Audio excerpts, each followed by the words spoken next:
Overloaded truck থামিয়ে বাড়তি বাড়ি নামিয়ে নিলেন স্থানীয়রাই। রাস্তার সেতু বাঁচাতে রাস্তায় নামলেন গলসির মানুষ। ট্রাক চালকদের দাবি, পুলিশের তোলার টাকা জোগাড় করতেই ওভারলোডিং করতে হচ্ছে। দ্রুত সমস্যা মেটানোর আশ্বাস জেলা প্রশাসনের।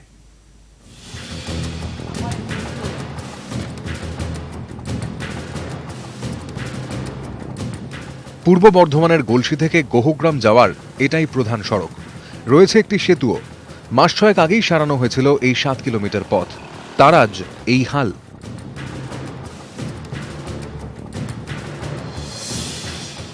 স্থানীয়দের অভিযোগ, ওভারলোডেড ট্রাকের দাপটেই ভাঙছে রাস্তা। পুরো ওভারলোড গাড়ি চলছে। ওভারলোড গাড়ি চলার জন্য রাস্তা পুরো বসে যাচ্ছে এবং এই রাস্তা নতুন 6 মাস মেরামতি হয়েছে। 30 টন করে মাল নেমে যাওয়ার ফলে ব্রিজের অবস্থাও খারাপ হয়ে গেছে।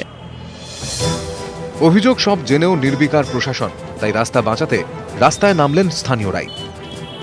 যে প্রশাসন যেমন ব্যবস্থা নিচ্ছে না, আমরা সমস্ত গ্রামবাসী বৃন্দ মিলে ঠিক করলাম যে সমস্ত গাড়ি ওভারলোড যাচ্ছে, সেই সমস্ত গাড়ির ওভারলোডের যে বালিটা, সেটা আমরা আমাদের গ্রামের ছেলেকে দিয়ে কেটে নামিয়ে নেওয়া হচ্ছে। ট্রাক চালকরা বলছেন, বর্ধমান থেকে কলকাতায় বালি নিয়ে যাওয়ার পথে প্রতিটা থানাকে তোলা দিতে হয়, আর এই যে বাড়তি খরচ তা কিছুটা পুষিয়ে নিতেই তারা ওভারলোডিং করতে বাধ্য হচ্ছেন। দিতে হবে গাজুয়ারি প্রশাসন। আমার হচ্ছে খাকি ড্রেস আছে, আমি ডন। এখানে তো 200-র কমে কোনো টাকাই নেবে না। সব টোটাল বর্ধমান থেকে আপনার সিঙ্গুর যাই বলবেন। জেলা শাসক অনুরাগ শ্রীবাস্তব জানিয়েছেন, কোনো অবস্থাতেই ওভারলোডিং বরদাস্ত করা হবে না। ওভারলোডিং রুখতে পূর্ব বর্ধমান জুড়ে লাগাতার অভিযান চলবে। জেলা শাসক যাই বলুন, সাধারণ মানুষের প্রশ্ন, প্রশাসনের মদত ছাড়া কি আদৌ ওভারলোডিং সম্ভব? যদিও এই প্রশ্নের সদুত্তর মেলেনি। ক্যামেরায় সন্দীপ পালের সঙ্গে শরদিন্দু ঘোষ, নিউজ 18 বাংলা। কালিম্পংয়ের ডেলোয় প্যারাগ্লাইডিং দুর্ঘটনা। এই দুর্ঘটনায় পাইলটের মৃত্যু হয়েছে। মৃত পাইলট পুরুষোত্তম তিমসিনার বাড়ি নেপালে। আহত এক পর্যটক ভর্তি কালিম্পং হাসপাতালে। কথা বলবো প্রতিনিধি মনিল আমার সঙ্গে। মনি, জানতে চাইবো যে ঠিক কিভাবে এই দুর্ঘটনাটি ঘটে? সতর্কতার কোনো অভাব ছিল না সঠিক পরিকাঠামো নেই? দেখো শর্মিষ্ঠা, আজ দুপুরে ডেলো থেকে 2টো নাগাদ এই প্যারাগ্লাইডিংটা টেক অফ করেছিল। সেই টেক অফটা করে যখন ডক্টর গ্রামস হোমস ডেলোর পাশে একটা মাঠ আছে, সেই মাঠে ল্যান্ড করার সময় হাওয়ার গতি বেশি হওয়ার কারণে তাদের প্যারাগ্লাইডিংটা গাছে লেগে তারা দুর্ঘটনায় পড়েছে। দুর্ঘটনায় যে নেপালের বাসিন্দা যে পুরুষোত্তম তিমসিনা ঘটনাস্থলে তিনি মারা যান, আর বিহার পাটনার বাসিন্দা গৌরব চৌধুরী তাদের আহত। ওনাকে প্রথমে কালিম্পং হাসপাতালে চিকিৎসা করা হয়েছে এবং তাদের বন্ধুরা এখন শিলিগুড়ি নেওয়া হয়ে গেছে। কিন্তু যারা যেই হিমালয়ান কালিম্পং প্যারাগ্লাইডিং অ্যাসোসিয়েশনের একটা অংশ ট্যান্ডপ প্যারাগ্লাইডিং কাউন্টার থেকে আজকে যে টেক অফ করেছে প্যারাগ্লাইডিং, সেই প্যারাগ্লাইডিং এ দুর্ঘটনাগ্রস্ত হয়েছে। কিন্তু প্যারাগ্লাইডিং অ্যাসোসিয়েশনের পক্ষ থেকে দাবি, তারা 2 বছর ধরে পুরুষোত্তম তিমসিনা তাদের সঙ্গে কাজ করছে। তারা মানালিতে ট্রেন করা হয়েছে। গত 2 বছর ধরেই এত ভালো চালাচ্ছিল, কিন্তু আজকে হঠাৎ করে এই ইনসিডেন্টটা হলো। কিন্তু হাওয়ার বেশি ল্যান্ড করার সময় হাওয়ার গতি বেশি থাকার কারণে সেই কারণে এই দুর্ঘটনা ঘটেছে। অনেক ধন্যবাদ।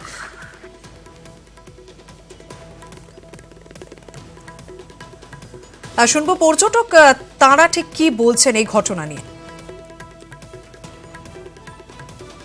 ग्रुप का यहाँ पे प्लान हुआ था, सनकिलर होटल में रुके हुए हम लोग परसों आए थे यहाँ पे, और टोटल आदमी हम लोग 12 लोग हैं, जिसमें से 2 आदमी केवल पैराग्लाइडिंग किया और मीनवाइल एक्सीडेंट हो गया। आपकी तरफ से कोई कंप्लेन? हाँ, श्योरली करेंगे, लोग जा रहे हैं, अभी FIR करेंगे।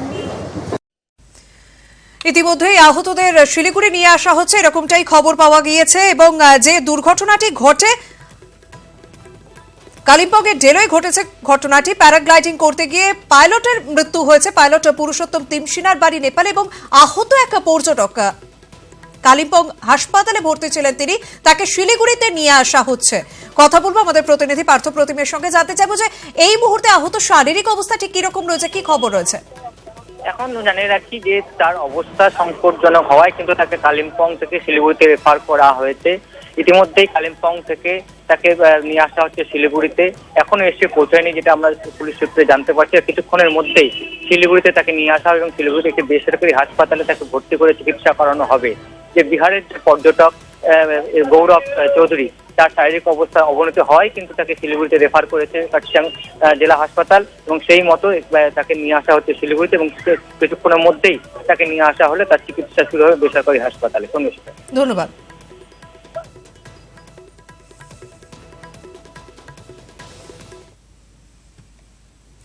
শিলিগুড়ি স্কুলের হোস্টেল থেকে রহস্যজনকভাবে নিখোঁজ 3 ছাত্র। শুক্রবার সন্ধ্যা থেকে দ্বাদশ শ্রেণীর 3 পড়ুয়ার খোঁজ নেই। তদন্তে নেমে এখনো দিশেহারা পুলিশ। এই ছিল এই নেই। শিলিগুড়ির নামী আবাসিক স্কুলের 3 ছাত্রের নিখোঁজের ঘটনায় অনেক প্রশ্ন, অনেক সংশয়, যদিও এখনই কোনো প্রশ্নেরই উত্তর নেই তদন্তকারীদের কাছে।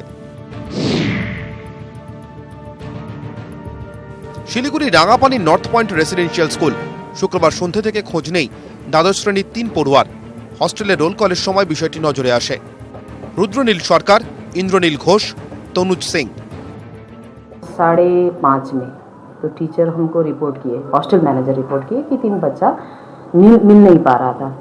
और उस समय तक पूरा मतलब बिल्डिंग का जानकारी ले ली चुके थे, चेकिंग हुआ था, वहाँ पे पूरा बच्चे नहीं थे। ये पुलिस का सहारा लेना पड़ेगा क्योंकि उन लोगों का टेक्निकल हेल्प होता है, वो लोग कवरेज जल्दी कर पाएंगे। 3 জনের কারোরই মোবাইল নেই, তাই নিখোঁজ 3 পড়ুয়ার খোঁজ চালাতে গিয়ে সমস্যায় পুলিশ। 3 পড়ুয়ার উধাও রহস্যে অবশ্য বেশ কয়েকটি তথ্য উঠে এসেছে। 3 জনের কারোর আচরণে অস্বাভাবিক কিছু চোখে পড়েনি। 3 জনের কেউই হস্টেলের সমস্যার কথাও জানায়নি। মেডিকেল কলেজ মোড়ের সামনে 3 জনকে শেষবার দেখা যায়। রুদ্রনীল ওই স্কুল ছাড়তে চায় বলে মাকে জানিয়েছিল। 3 জনের কারোর কাছেই তেমন টাকা ছিল না। কোথায় গেল রুদ্রনীল, ইন্দ্রনীল ও তনুজ? ছেলেদের খোঁজ না মেলায় দিশেহারা তাদের পরিবারও। এত আপনাদের কড়া স্কুল আছে যেখানটা কেউ ঢুকতে পারে না, বেরোতে পারে না, এতদিন হয়ে গেল, এর মধ্যে কিভাবে পালাতে পারে? শুধুই অ্যাডভেঞ্চার নাকি 3 ছাত্রের উধাওয়ের পিছনে অন্য কোনো রহস্য? শিলিগুড়ি থেকে পার্থপ্রতিম সরকার, নিউজ 18 বাংলা। পুরুলিয়ার রঘুনাথপুরে স্কুল শিক্ষককে গুলি করে খুন। বাড়ি ফেরার পথে খুন হন স্কুল শিক্ষক চিন্ময় মণ্ডল। গুলিবিদ্ধ শিক্ষককে দেখেও প্রথমে দুর্ঘটনা ভেবে বসেছিল পুলিশ। সাধারণ এক শিক্ষককে খুনের মোটিভ কি? উত্তর খুঁজছে পুলিশ। প্রাথমিক শিক্ষক খুন পুরুলিয়ায়। গুলি করে খুনের অভিযোগ ঝান্ডাপাড়া প্রাথমিক স্কুলের শিক্ষক চিন্ময় মণ্ডলকে। শনি রবিবার স্কুলে স্পোর্টসের প্রয়োজনীয় জিনিসপত্র কিনে নিজের স্কুটিতে বাড়ি ফিরছিলেন চিন্ময় মণ্ডল। বাড়ির সামনে আচমকা তাকে লক্ষ্য করে গুলি করে দুষ্কৃতীরা। বাঁ চোখের নিচে গুলি লাগে তাঁর। রক্তাক্ত অবস্থায় লুটিয়ে পড়েন চিন্ময়। শিক্ষকের চিৎকারে ছুটে আসেন প্রতিবেশীরা। অচৈতন্য চিন্ময়কে রঘুনাথপুর সুপার স্পেশালিটি হাসপাতালে নিয়ে গেলে মৃত ঘোষণা করেন চিকিৎসকরা। পুলিশরা নিয়ে গেছে, ওকে স্পট থেকে তুলে নিয়ে গেছে। তো প্রথমে সবাই আমরা ভেবেছিলাম যে অ্যাক্সিডেন্ট কোনো ঘটনা ঘটেছে। পরে সকালবেলায় আমরা ওখানে গিয়ে দেখলাম যে ওই কার্তুজ পড়ে আছে। খুনের কারণ নিয়ে ধন্দে পুলিশ। মাস 6 আগেই বিয়ে হয় চিন্ময়। স্ত্রী পাপিয়া রঘুনাথপুর সুপার স্পেশালিটি হাসপাতালের নার্স। পাড়ায় শান্ত, নির্বিবাদী বলে পরিচিত চিন্ময়ের মৃত্যুতে হতবাক সকলে। কি কারণে খুন বুঝতেই পারছেন না কেউ। কিছু হয়নি, ওর কারোর সাথে ঝগড়া। আপনি কি বুঝতে পারতেন যে এরকম ঘটনা ঘটতে পারে? না, ভাবতে পারিনি যে ঘটনা ঘটবে। পুরো বিবাদ কিছু বলেনি? আপনার কি ধারণা? আমি জানি না কি হয়েছে, ভাবতে পারিনি তো এরকম হয়ে যাবে। শিক্ষক খুনের ঘটনায় ক্রমেই জোরালো হচ্ছে রহস্য। এর পিছনে পারিবারিক কোনো কলহ বা ব্যক্তিগত শত্রুতা আছে কিনা খতিয়ে দেখা হচ্ছে। ময়না তদন্তের রিপোর্টের অপেক্ষায় পুলিশ। রঘুনাথপুর থেকে ইন্দ্রজিৎ মণ্ডলের রিপোর্ট, নিউজ 18 বাংলা, পুরুলিয়া। শাসক দলের গোষ্ঠীদ্বন্দ্ব মেটার কোনো লক্ষণ নেই কোচবিহারের দিনহাটায়, বরং টানা 4 দিন ধরে উত্তেজনার পারদ চড়ছে। এবার ওকরা বাড়িতে তৃণমূলের দলীয় দপ্তরে বোমাবাজির অভিযোগ উঠল যুব তৃণমূলের বিরুদ্ধে। অফিস পোড়ানোর চেষ্টাও হয়, প্রতিবাদে চলে পথ অবরোধ, কিন্তু অভিযোগ উড়িয়ে দিয়েছেন যুব তৃণমূলের নেতারা। গন্ডগোল হয় কেন? কোনো নেতাগিরি বা কিছু আমি শুনবো না। স্টেট টেক স্ট্রং অ্যাকশন, যে করবে তাকে ধরুন। মুখ্যমন্ত্রীর নির্দেশ সত্ত্বেও দিনহাটায় অশান্তি চলছেই।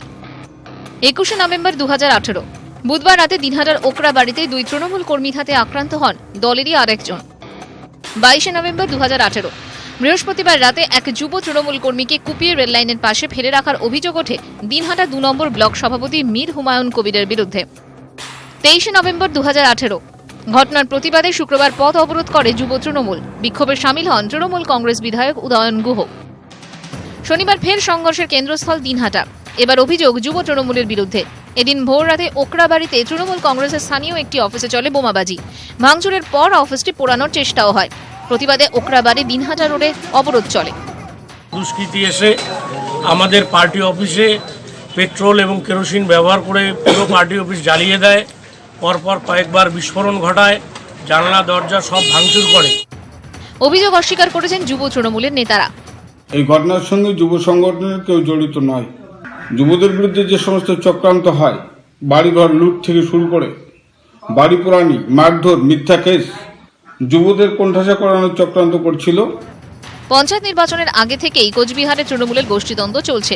তাতে সাময়িক সন্ধি হলেও পুরোপুরি মেটার লক্ষণ নেই, বরং দিন দিন সংঘর্ষ বাড়ছে দিনহাটায়। দিনহাটা থেকে প্রবীণ কুণ্ডুর রিপোর্ট, নিউজ 18 বাংলা।